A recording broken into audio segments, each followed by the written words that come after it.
There's been a lot of talk about global currency wars. If we can start with the Bank of Japan, what's your reaction to their aggressive monetary and fiscal easing and its impact on the yen? What's your take on that? Well, I think it's too early to call this is a currency war. Only Japan seems to have consciously depreciated its currency. But what choice did Japan have? 10 years of stagnation. They have to get growth going. They can't live with zero growth for any longer.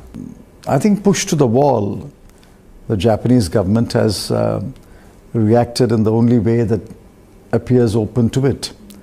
If as a result the yen is depreciated, well, that's a inevitable consequence. But I think it's premature to call it a currency war.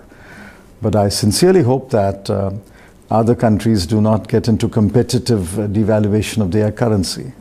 I mean, so prematurely a currency war, but I mean, is it something that you are potentially concerned about in terms of how it could impact India on the global stage if it escalates? It will if countries in the neighborhood are trading partners. Japan is a major trading partner, China is a very major trading partner, and ASEAN is a major trading partner. If they all get into these competitive currency devaluations, it will hurt us very badly.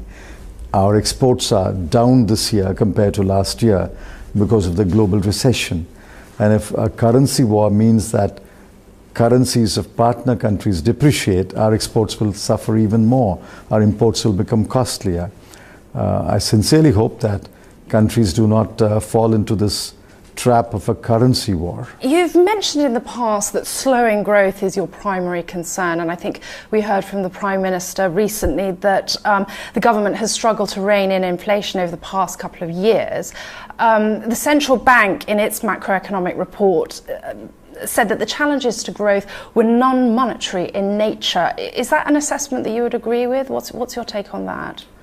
We have to contain the fiscal deficit. We have to have a credible path of fiscal consolidation. And we must ensure that public borrowing does not crowd out private borrowing.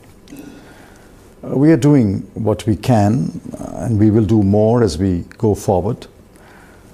And once I think growth revives, say in the next fiscal year, then I think there is more room for both fiscal policy and monetary policy. But growth must revive. And to revive growth, I think the ball is in the government's court. I mean, there was some expectation of a 50 basis points move. The central bank has indicated that given the high current account deficit and sticky inflation, there may not be enough elbow room, so to speak, for sharper cuts. Do you think these concerns are somewhat exaggerated? Well, inflation is indeed sticky. While core inflation may have come down to a shade below 5%, WPI inflation is still in the region of about 7.5%. And therefore, if he has described inflation as sticky, I think he's right. So I think we should allow him to take the call. He's taken a call. I welcome the decision. And let's see what he does the next time around. What kind of budget can we expect? Now, we understand the government is under pressure from the party to unveil populist schemes ahead of the elections, of course, but the ratings agencies and investors want more strict adherence to a committed fiscal consolidation path.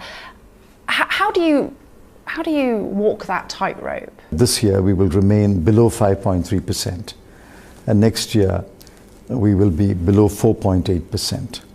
Those are red lines, and I'm not going to cross those red lines.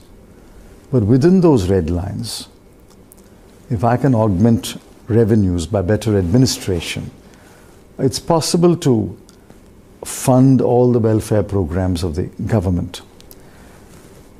So I don't think there is a great contradiction between what, as you said, the rating agencies said and what people expect.